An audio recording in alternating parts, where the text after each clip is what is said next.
Hi, I'm Dr. Neil Beck. I was a doctor in Perth, Western Australia for 53 years. First of all in hospitals, then as a family doctor, general practitioner in the suburbs for many years, and then had my own addiction clinic for 5 years, in which I saw 5,000 addicts in 40,000 consultations. Altogether, I had 500,000 consultations, home and hospital visits.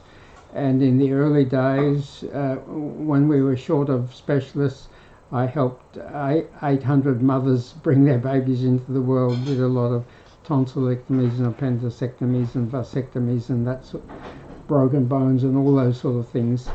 But then ended up mainly doing consultations, and I was interested in the people who had who suffered the most and got the worst treatment, and that was definitely people who had mental health disorders for which they didn't get good treatment, and they ended up in desperation taking street drugs and became addicts.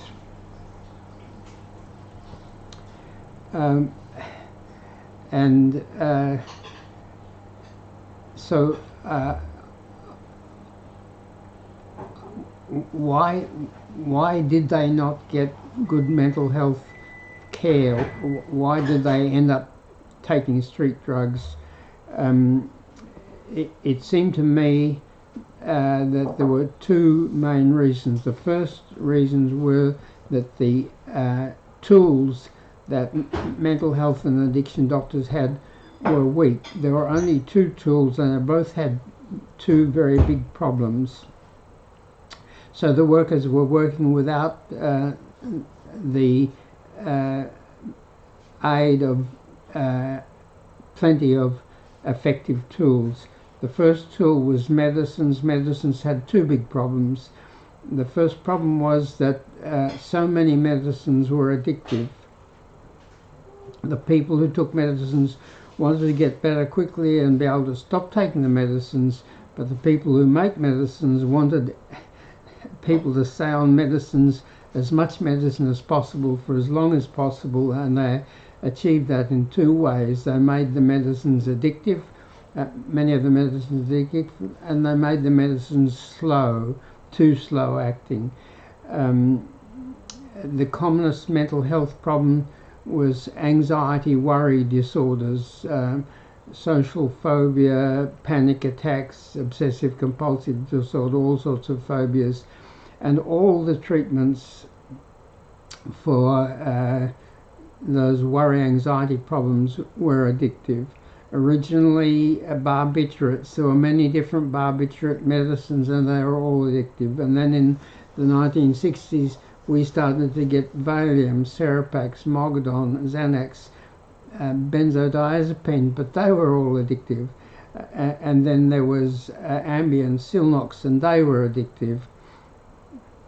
I remember seeing one man on 17 Silnox tablets per night, because the way that addictive medicines work, and addictive substances, street drugs work, is first of all they give great relief in small doses to begin with, but they never cure anything, so the problem soon comes back. And when it comes back, the person has to take a bigger dose because their chemistry develops a resistance or a tolerance to addictive substances, so a bigger amount is required to give the relief and also overcome the resistance. And when you take a bigger amount to overcome the resistance as well as the problem, you get greater resistance. And then the next time you have to have a bigger amount of the addictive medicine or substance to overcome the increased resistance or tolerance as well as the problem, and then the resistance or tolerance gets even greater, so they have to take more and more and more until they're taking a lot, and it's not really working for them because their tolerance or resistance to the addictive substance means that it doesn't give enough relief from the problem. The other problem with medicines is they're too slow. When you're developing panic attacks or social phobia or post-traumatic stress disorder or whatever, you want medicine that works quickly. But tablets and capsules, which you swallow, take half an hour to an hour to go right down the gut and start to be absorbed into the bloodstream and get back up to your brain where it's needed. So half an hour to an hour to start to work and 1 to 2 hours to work strongly. Just too slow to overcome cravings for addictive substances and to overcome the onset of mental health distresses. And the other tool was talk therapy, counseling, psychotherapy, CBT, call it what you like, but basically talking to the patient. And that has two problems.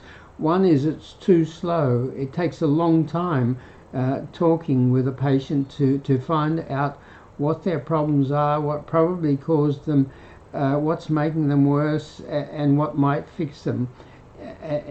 It takes an hour with a new patient, and then you have to see them every week for half an hour, three-quarters of an hour, or an hour, and it's just too slow. And the second problem with talk therapy is it's too costly.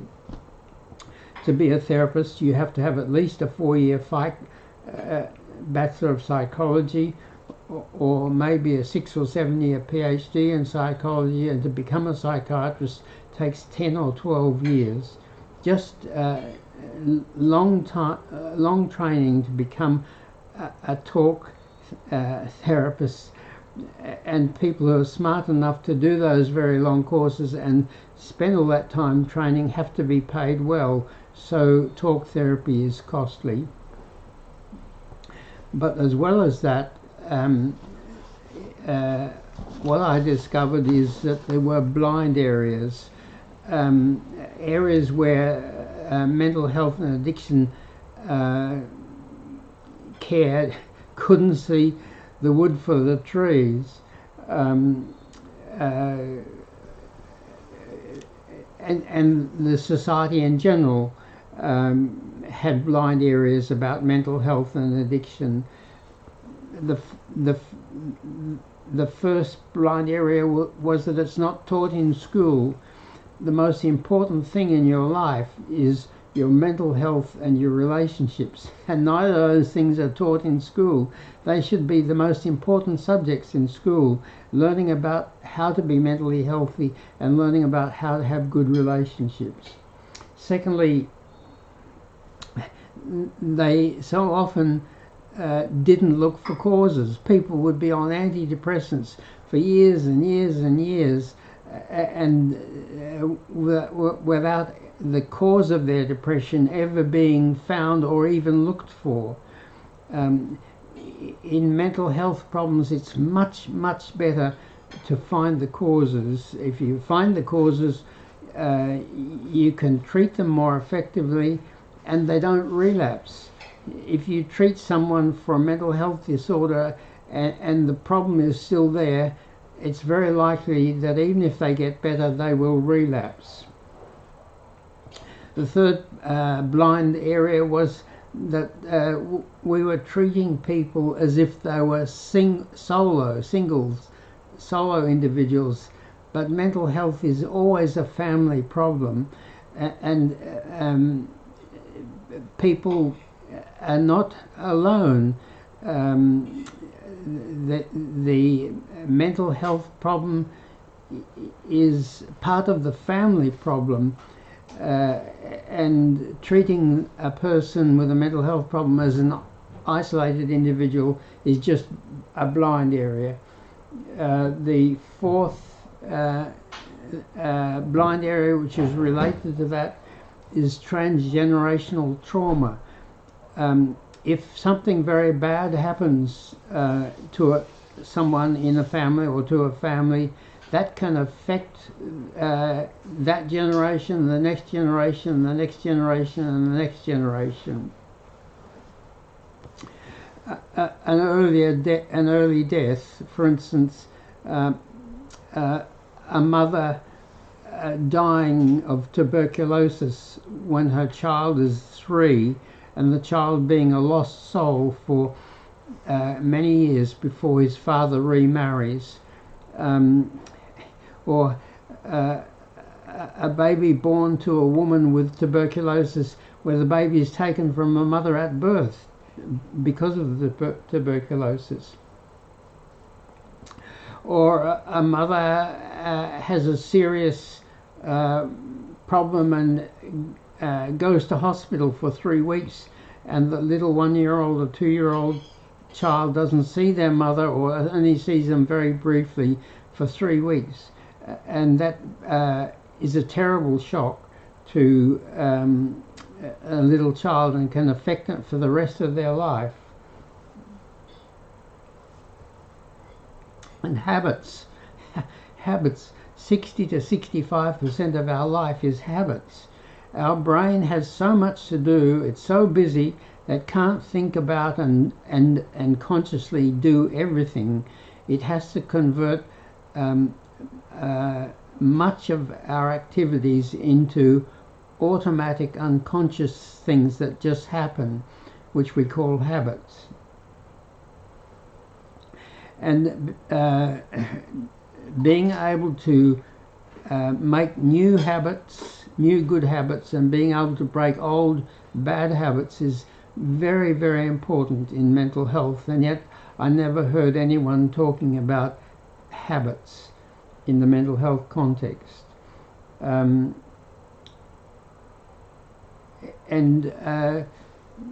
Mental health seemed to be very focused on giving people a diagnosis, and that's probably a good thing to give them a diagnosis, but what they most need is to know what they need to be able to do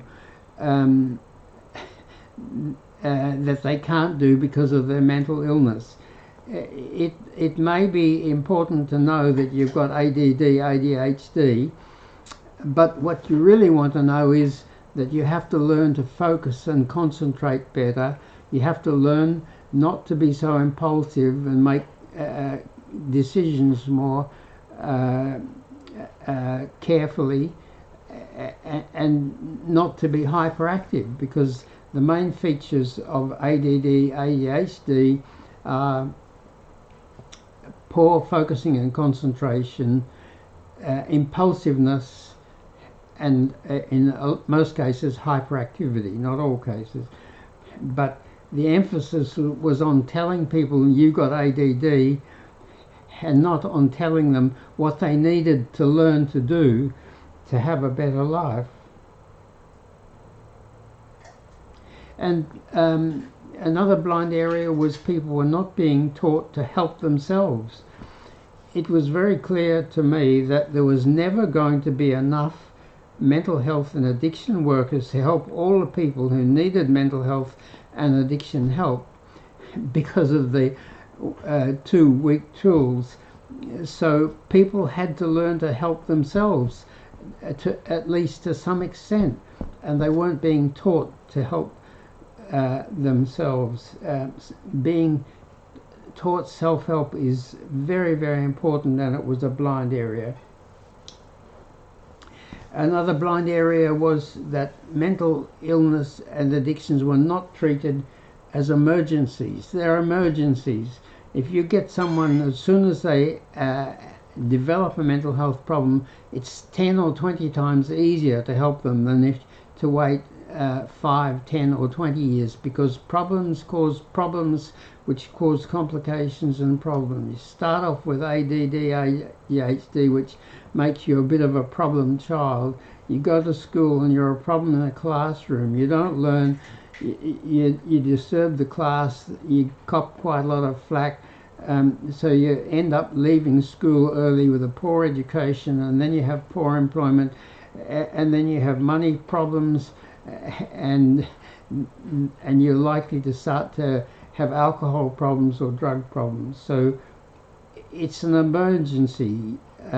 We must get onto problems early, but we're in a vicious cycle where there are such long waiting lists, and while a person's waiting on the waiting list, they're getting worse and worse and worse. When finally their turn comes and they get seen, they need a lot of work, and then that means the people behind them get worse and worse and worse. And there was quite a lot of emphasis on finding who to blame.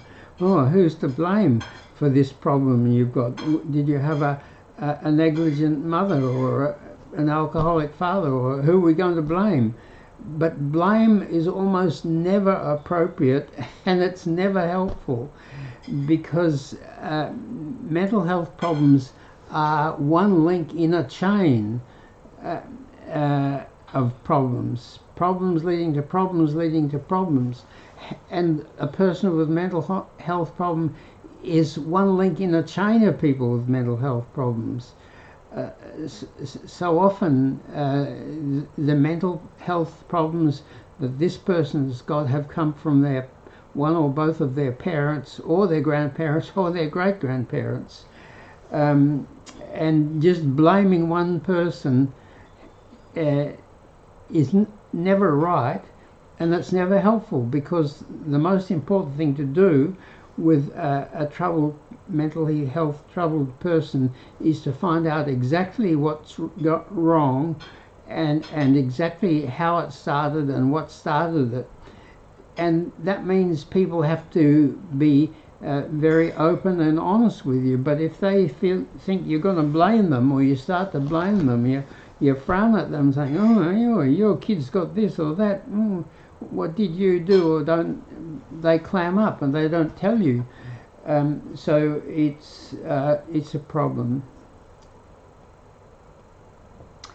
And another problem is unhelpful family loyalty. Quite a few troubled people feel guilty about getting better and being happier and healthier than their family. They've got this feeling that our family are poor and they're troubled, and it's wrong for me to be happier and better off than my mother or my father or my grandfather or my grandmother. We must tell people that they have every right to get better, and if they feel guilty about being better, what they need to do is they need to help the whole family to get better at the same time.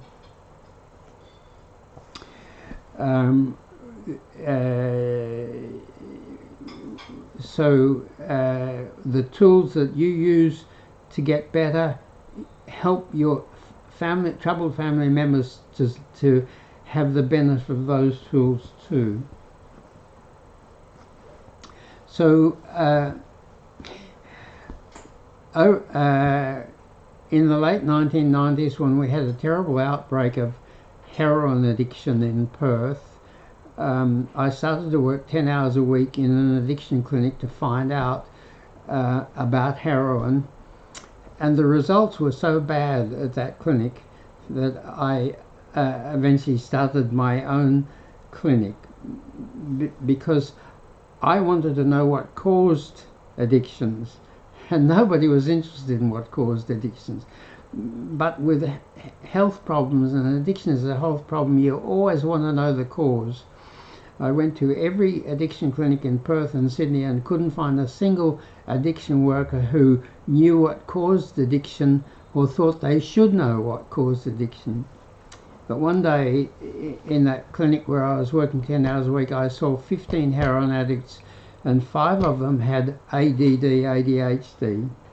They were a mess because they weren't diagnosed and they weren't treated, and that's what had driven them, the suffering of ADD, ADHD had driven them to street drugs, and they'd become heroin addicts. So then I looked very carefully, and I found that 95% of the addicts that I saw had mental health problems, and they nearly always had 2 or 3 sometimes even 4 mental health problems, not just one. So what were the mental health problems? Well, there were about 9 or 10 of them that were common. The DSM-5 book on mental health says that there are about 500 causes, but I found that there were about 10. If you could look after those 10, you could help most people a great deal.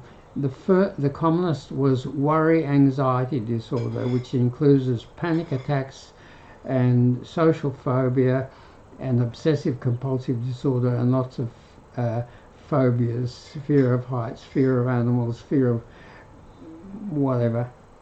The second was major depression. The third was bipolar disorder. The fourth was ADD, ADHD. The fifth was post-traumatic stress disorder. The sixth was crashed self-confidence and self-esteem. Then there was post-traumatic evil focus, people focusing on Guantanamo Bay or the CIA or conspiracy theories to avoid thinking about this terrible problem that they've got. And then there was schizophrenia, and then there was autism.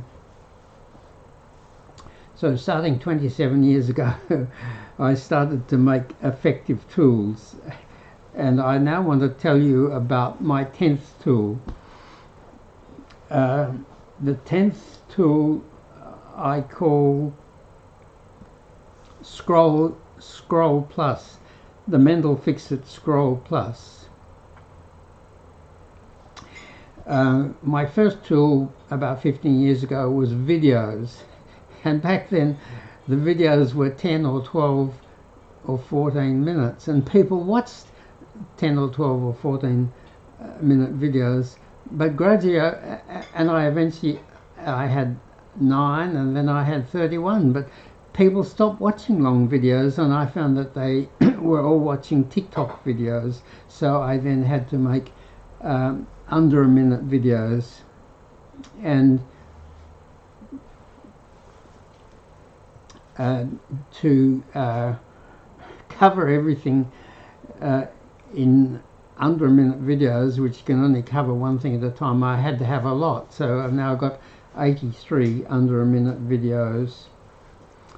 And then which of those videos should a particular person watch? Because they've got these problems and someone else got those problems, someone else got those problems, and they need to watch different videos.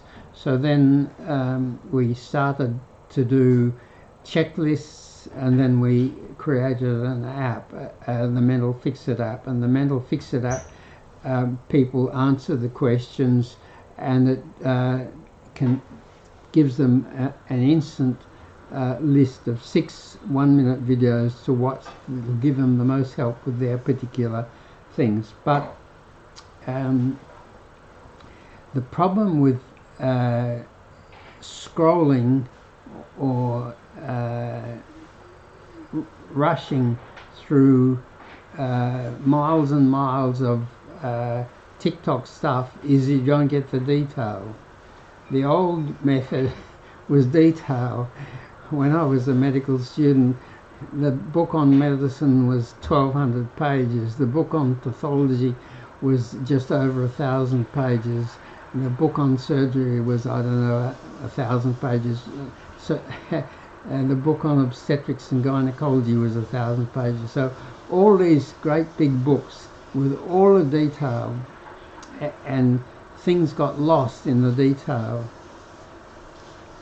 And you didn't learn about some things because they were lost in the detail. And the scrolling, racing through has the advantage that you see everything, but you don't get the detail you need on certain things. So what I've tried to do, or what I'm trying to do in my 10th tool, which is the Mental Fix-It Scroll, is to do both. To enable people to scroll rapidly through the whole of mental health and addiction and see everything, and with the things that they realize that's important for me, they can just tap and instantly see videos. So let's so I've got 12 groups of mental health and addiction issues. Let's look at some of them. The first one is feelings are usually the most powerful things in our whole life. Feelings are usually the most powerful things in our whole life. Mental health is having good feelings, good thinking, good habits, and mental ill health, the main component is usually having bad feelings, panic, depression, whatever. So feelings are usually the most powerful things in our life, and I've got 14 items under that. Let me read you some. To get a happy, healthy life, develop many good feelings and get your bad feelings fixed. To get a happy, healthy life, develop many good feelings and get your bad feelings fixed. And if you are scrolling through this and you say that's important, you can just tap a short video, a 12-second video that immediately gives you some information. Good feelings make us happy, healthy and attractive. Warning feelings make us aware of our needs. Bad feelings make us unhappy and increase sicknesses. Addictive pleasures lead to suffering and can kill.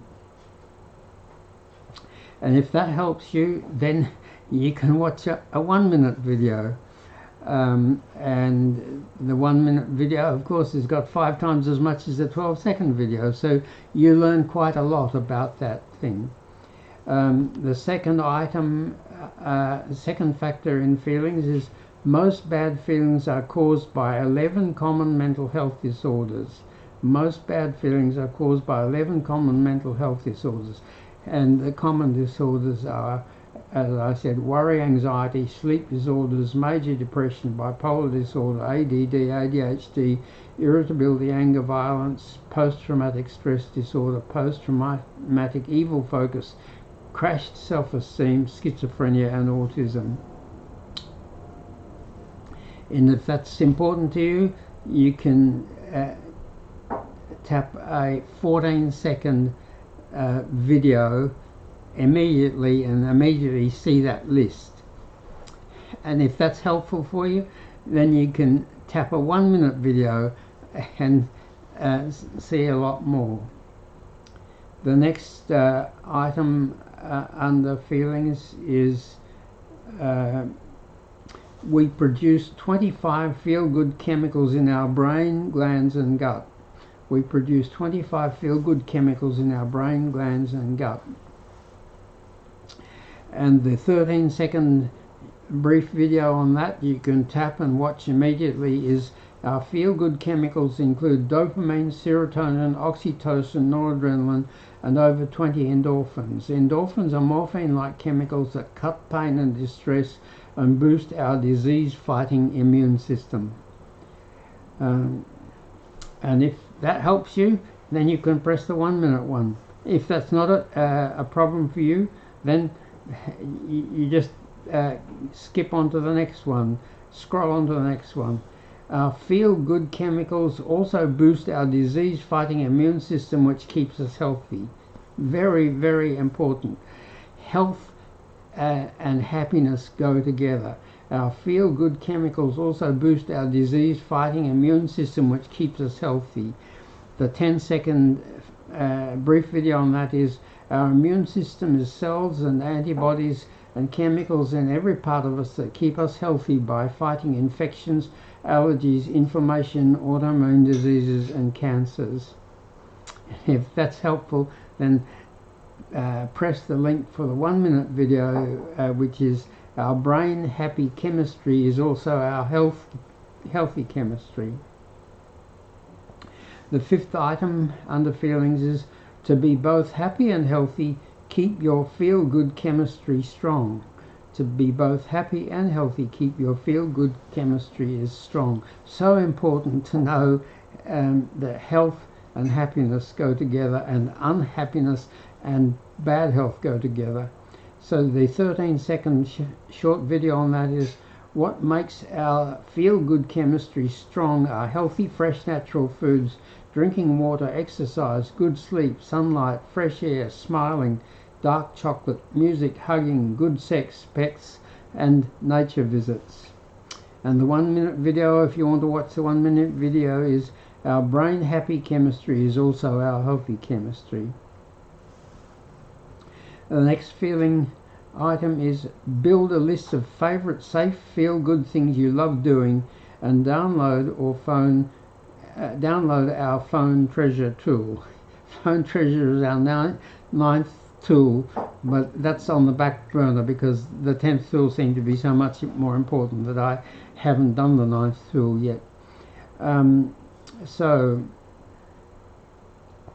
if you like, if that's important to you, and you watch the 12-second short video and you want more, you immediately tap the link to the 1-minute video, which is my list of harmless, convenient, affordable things that make me feel good.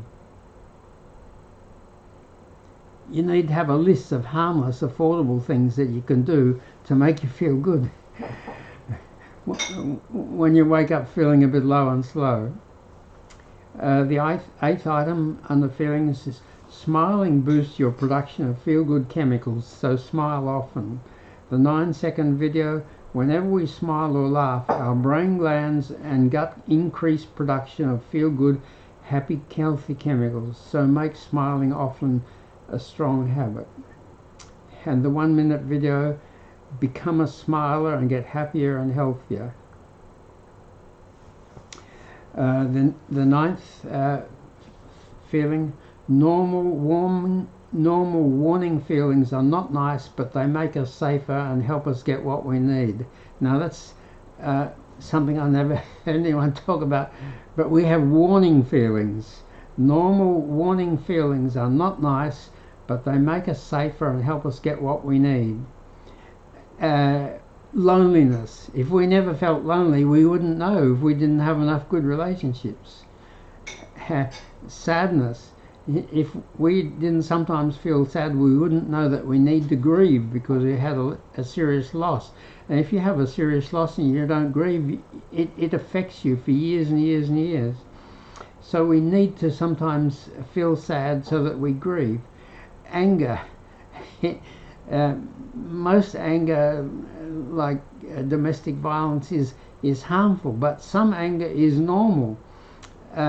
Sometimes things happen that shouldn't happen, or don't happen that should happen, and it's right to be angry about that, and being angry about it makes it clear that it's not right and gives us the energy to do what needs to be done that was neglected, or to stop doing what shouldn't have been done.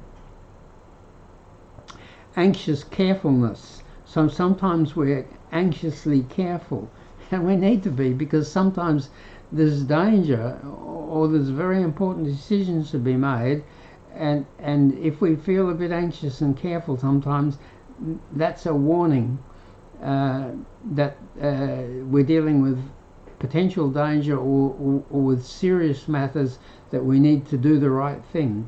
So normal warning feelings are not nice, but they make us safer and they help us get what we need. And a very important thing to know is that suppressing normal warning feelings is very damaging.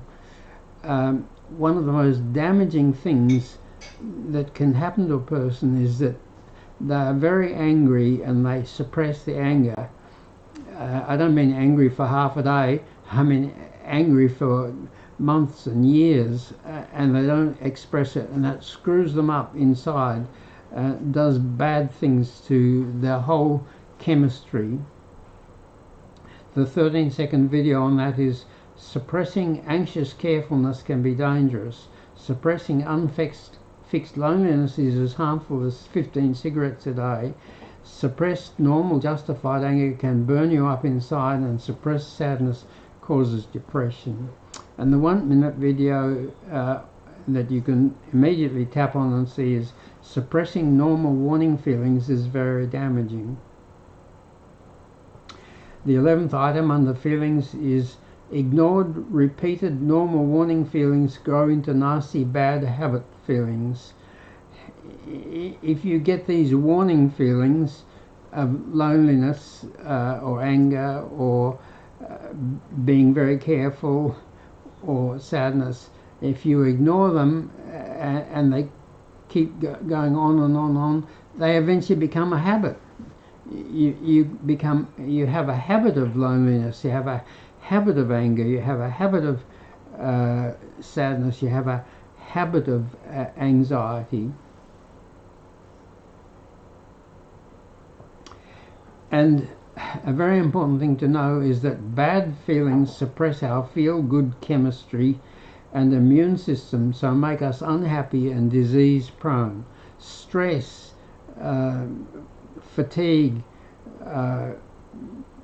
unhappiness, bad feelings suppress your immune system, which reduces its protection of you against infections, allergies, inflammation, autoimmune diseases and cancers. I had a great-grandmother who died at 42 of cancer. She had 9 children by 3 different husbands in the back blocks of South Australia, starting at the age of 16. Can you imagine how much, and 2 of them died, because there wouldn't have been much medical help in the back blocks of South Australia back then. But can you imagine how much worry and sleep deprivation and fatigue and that poor woman suffered? Had a first son at 16, and by the time she was 22 had 4 sons, and then her alcoholic husband deserted her. Then she had a friendship with a nice guy who was a year younger, but they never got married, but they had a couple of kids. And then when she was 30 she got married again, had 2 babies in 10 months, and then a 3rd baby. Poor. So much stress.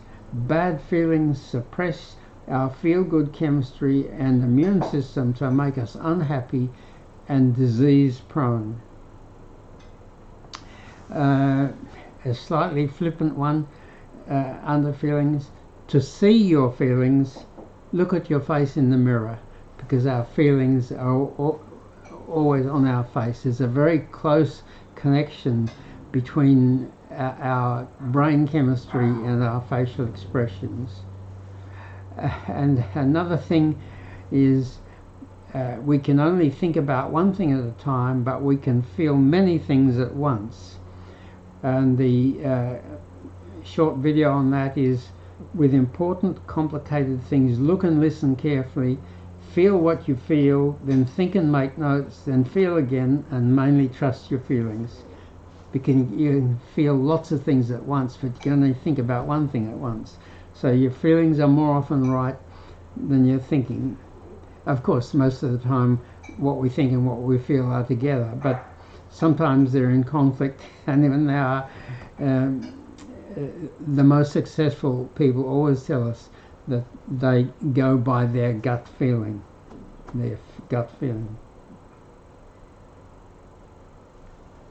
The second group of items in my mental scroll fix-it tool is grow your mental health.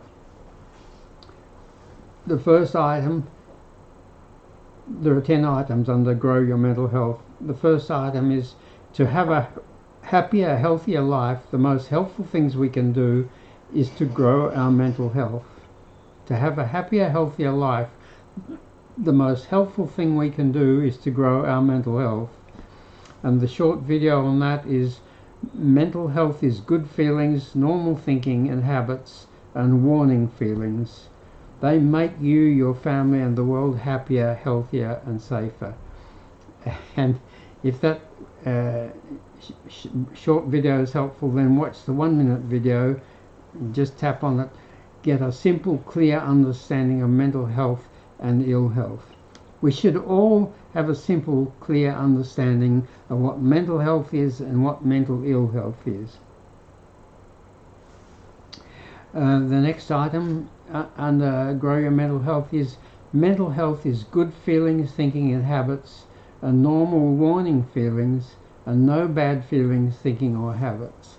The short video on that is we sometimes have warning feelings, anxious carefulness, loneliness, anger or sadness, to tell us to be careful of danger, or that we need better relationships, or that something is bad, or to grieve for losses. And the 1 minute video, which if that's of interest to you, you just tap it and watch it, get a simple, clear understanding of mental health and ill health. So just to reiterate, the old system of 1200 page books and long lectures gave us so much detail, but buried some things that we needed to know. We never knew them because they were buried in all that detail. So then there's TikTok videos racing through miles and miles of stuff and seeing everything but not getting the video need. So what I'm trying to do is to allow people in the field of mental health and addiction to race through everything, but every time they see something that's important to them, they can just press a button and watch a 6 to 15 minute video on it, and if that 6 to 15 minute video helps them, then they can press the 1 minute video and watch the 1 minute video. And what do they do after that?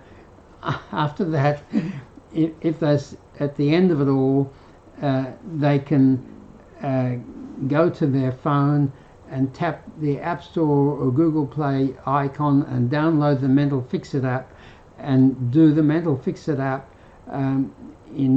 answer its questions in somewhere between 2 and 5 minutes, and it gives an instant report telling which 6 1-minute videos will help the most, and they can watch the whole 6-minute videos. So someone can go from having something terrible happen to them and having no knowledge at all to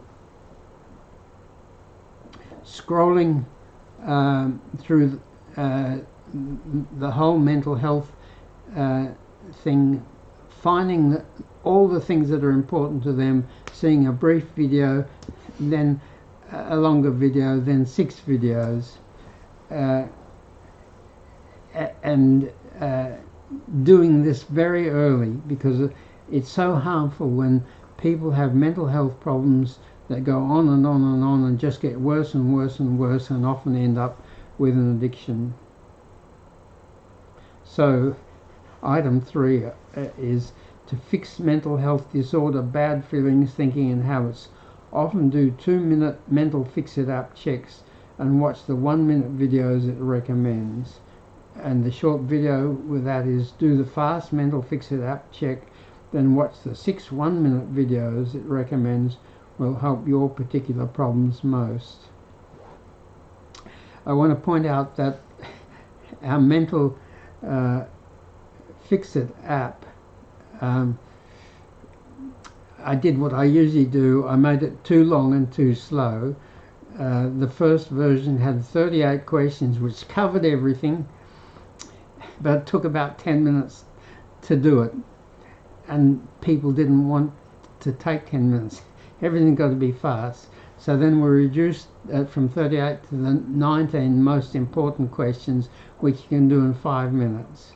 And then you repeat it, and when you repeat it, anything that you say no, it's not a problem. You only get asked that question every 4th time. So soon you can do the app check in 3 or 4 minutes. And we're now revising it. A lot of work, but we're revising it to make it a 2-minute check, because we think that most people will be willing to do 2-minute check, and we've got a way of turning into a 2-minute check that you eventually cover all the items.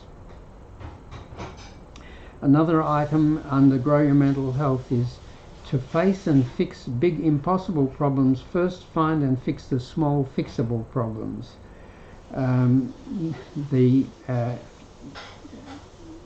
So some people have such terrible things happen to them. I think childhood sexual abuse is one of the worst of them. But you know, sudden deaths of people close to them, or terrible accidents,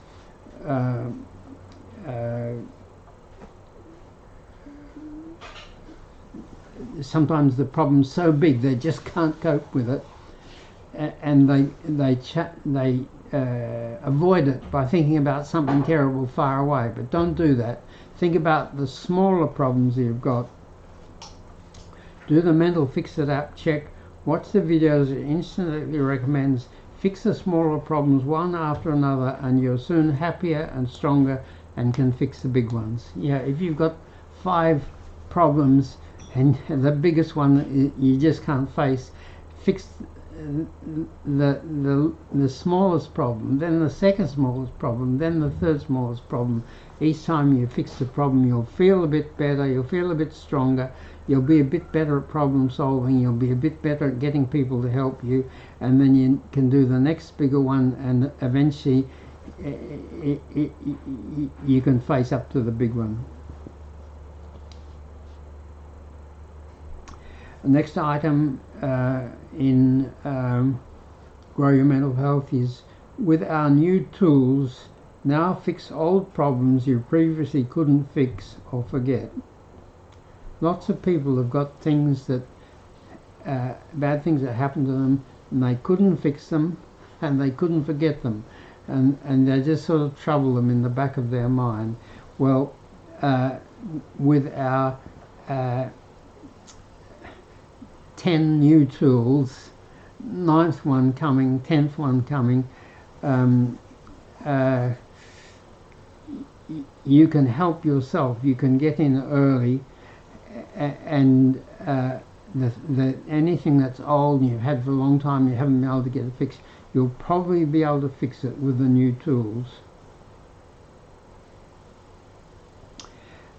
So the short video for that is, on your phone, tap the App Store or Google Play button, and in seconds download the free Mental Fix It app. Often do its 2-minute check and watch the 6 1-minute videos it instantly advises will most help your problems.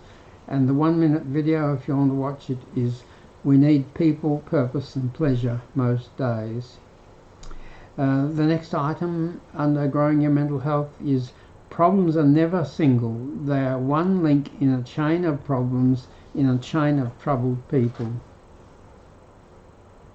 And the short video is, to truly fix things, find the chains with repeated Mental Fix It app checks.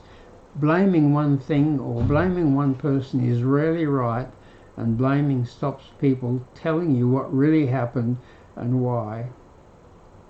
And the 1-minute video for that is, understanding helps much more than blaming. Always first find exactly what happened and why. Don't play the blame game. Another item, to gradually get far better, find and fix every problem. Find and fix every problem.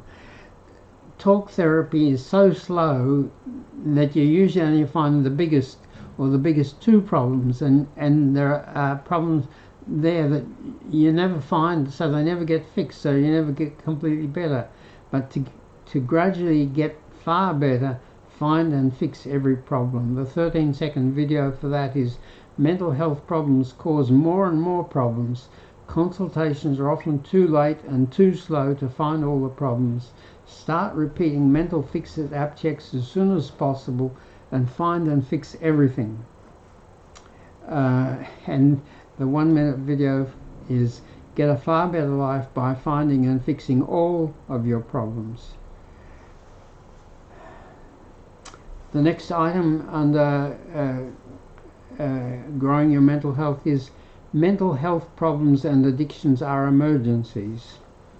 The 9-second video is: the earlier a troubled person gets help, the easier and faster they get better. Don't delay. Go to freesmilefixit.com right now. That's our website. My long website, which is about 14 pages, is mentalhealthvideos a-to-z.com, but people wanted a short one, so now we've got a short one as well. We've got but actually we've got three. We've got the old long 10 and 12 minute videos, the short one-page website is smilefixit.com. smilefixit.com. Hope you can remember that. Just go smilefixit.com. Everything there is on the page, and you just tap the link to go to where you need more information. Another thing on growing your mental health: get good at helping and at being helped. Get good at helping and at being helped. The 11-second video for that is: helping others and being helped makes life better and safer. You can be unhelpful, very helpful, or over helpful, and you can be easy to help, difficult, or impossible to help. Some people are just impossible to help. And the 1-minute video is: would I have a better life if I was easier to help? The answer to that is: a lot of people would have a better life if they were easier to help. But they know everything and can't be told anything, they take everything as help as being a criticism, and they're just impossible to help. Another item under Grow Your Mental Health is: does your work cause you any problems? The 9-second video: most of us have to work for most of our life, so our work should be safe, secure, mostly enjoyable and satisfying, not too stressful, and pay enough to support us. Some jobs just too difficult, too dangerous, too stressful, and that's bad for you. So have a good look. Now, the next group of items under the Mental Fix-It Scroll Plus is mental health downer disorders. There's upper disorders and downer disorders. There's upper medicines and downer medicines. There's upper street drugs and there's downer street drugs. Very important to understand that upper downer thing. So depression is not truly fixed till its causes are found and fixed. That depression is the main downer disorder, very common, very big and nasty. Depression is not truly fixed till its causes are found and fixed. The 11-second video is: depression and bipolar disorder are a kind of bad habit from too frequent bad times. Often do free, fast mental fix-it app checks and watch recommended 1-minute videos. If you have bad stuff happen to you so often and for such a long time, it will eventually make you depressed, and then that depression or bipolar will be a habit. It's because the electrical messages that flow in our nerves and the chemical messages that flow in our blood become so strong that they're automatic and unconscious and a habit. So the 1-minute video is: find and fix your causes of depression and bipolar disorder.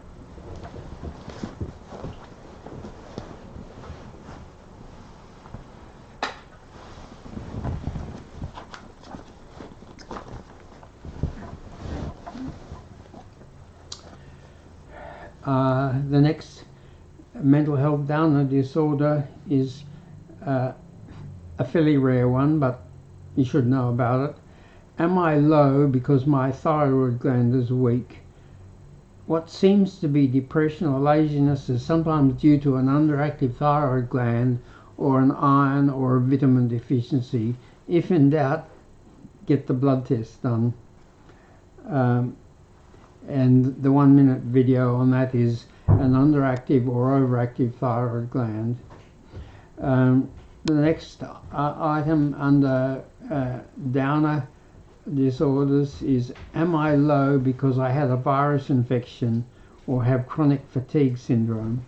So there are certain viruses that if you have them, you can be down for years. It's a vicious cycle. If your immune system is low and your resistance to infections is low because your immune system is low, you can get these viruses. There are 3 of them. I used to know what they were called, but I've forgotten now, old age and all that. But Epstein-Barr virus was one, and glandular fever virus was another. So there are chronic infections that can cause you to be very low and slow. And someone I know very well was told by a doctor that she was lazy. She wasn't lazy.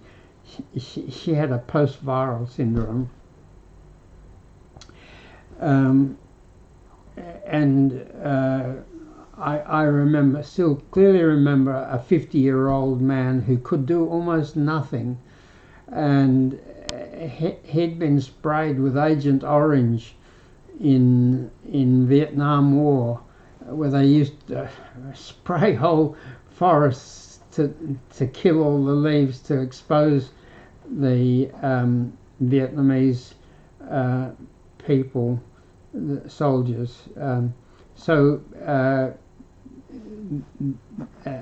Virus infections and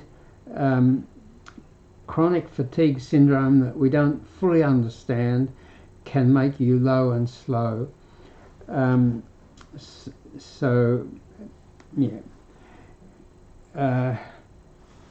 Now, ADD is a low disease. You wouldn't think so because so many people are so hyperactive, but in ADD, ADHD, the front part of the brain is only half awake.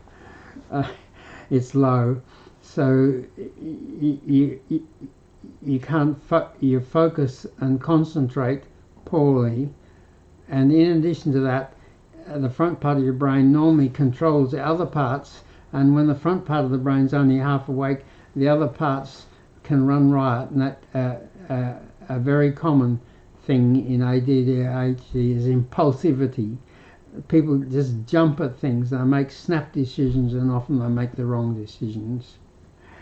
It's funny, I used to have this thing that where if I had an ADD ADHD person sitting opposite me in my consulting room, and I wanted them to take a tablet, I didn't give it to them and say, take this tablet. I just put it on the desk, and after a few seconds they'd pick it up and put it in their mouth. So ADD ADHD is a low disorder, and the treatment is stimulant medicines. But sadly, the 3 commonest stimulant medicines for ADD are all addictive. That's Ritalin, dexamphetamine and Adderall, all addictive, which causes terrible problems. And the 1 minute video that you can watch, if that's a problem for you, is Fix Your Focusing, Concentration and ADD ADHD with UpFast 60. UpFast 60 is a combination powder medicine that's not addictive and that works quickly.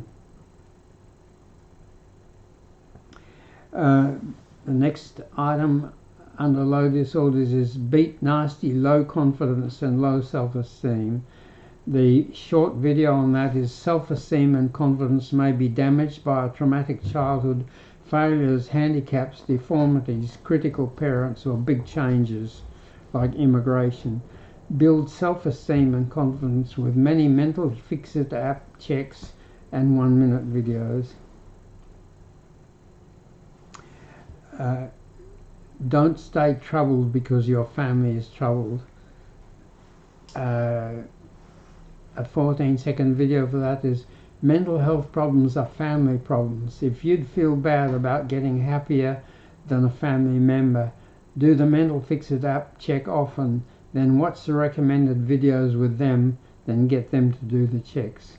Some people would feel guilty if they were happier than their mother or happier than their father or had a better car than their parents had, or whose family, whose grandparents were very poor and very troubled.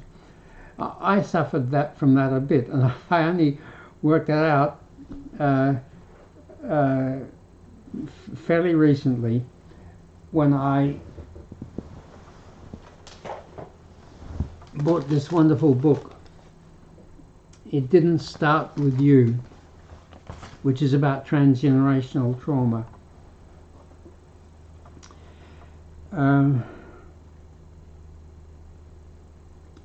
So if you are troubled and you come from a troubled family, don't stay troubled because you'd feel bad about doing better than them.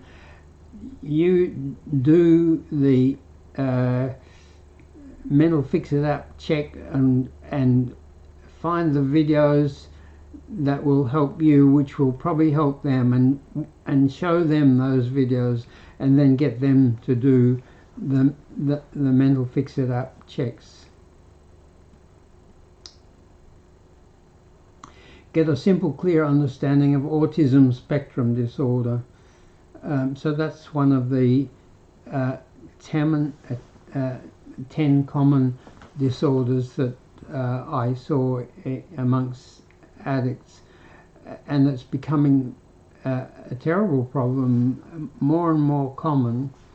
The short video on that is early childhood autism causes communication and relationship problems and sometimes repetitive behaviours and special interests and strengths. Often do mental fix-it app checks. And the 1-minute video is get a simple, clear understanding of autism spectrum disorder.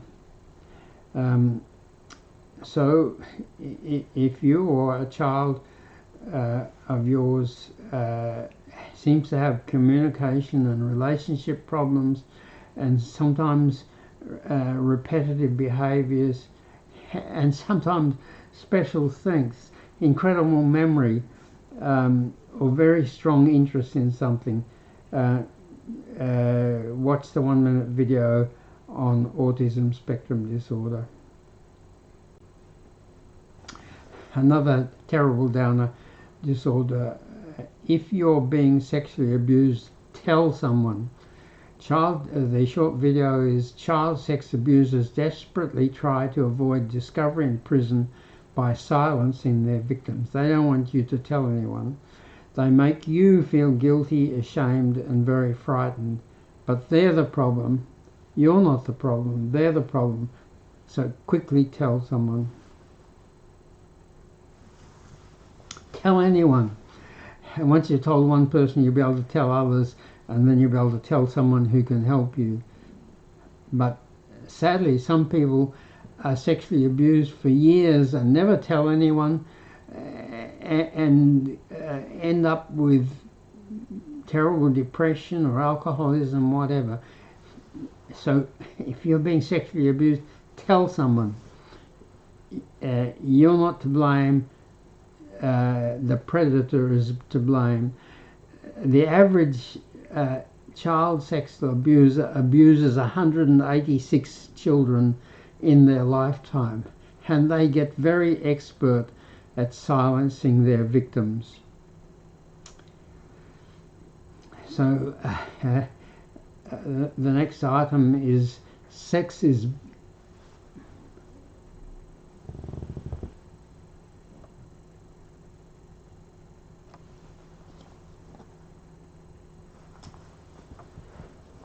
The next item is sex is big. It can make us or break us. And the next item after that is beat bullying. The short video is being bullied is horrible, but you can make it work for you. Get strong with good food, sleep and exercise. Get supporters and make bullying motivate you to get very good at sport, music or work so you become a winner. One of my favourite pieces of music is a black boy playing a violin incredibly fantastically, and he became an incredibly fantastic violinist because he was motivated by being bullied. He's on Kids, The Voice Kids. So go to The Voice Kids and look for the young black boy violinist. Well, I think that's enough for one day. I'm sorry that I can't talk to people individually. We have so many viewers that that's just not possible. And I'm not very good at the technology. I don't know how to do it anyway. But what I do know how to do is to respond. If you send me comments, questions and criticisms through the platform that you watched this live streaming on, I will spend the next hour and an hour tomorrow responding to all the new followers, the likes, the comments, the questions, the criticisms, or you can email me. My emails I always respond to. My email spelt how it sounds, healthvideosa2z.com. healthvideosa2z.com. My email address for comments, questions and criticisms. Or if you don't remember that, just look at the website smilefixit.com, smilefixit.com, and you'll find the video there. Okay, so today is Wednesday. We'll be back at Friday and Saturday at 7 p.m. Perth time, and Sunday morning at 9 a.m. because many of our viewers are from the Northern Hemisphere, and 7 p.m. Perth time is not a good time in the Northern Hemisphere. So Friday and Saturday at 7 p.m. and Sunday at 9 a.m. Thank you.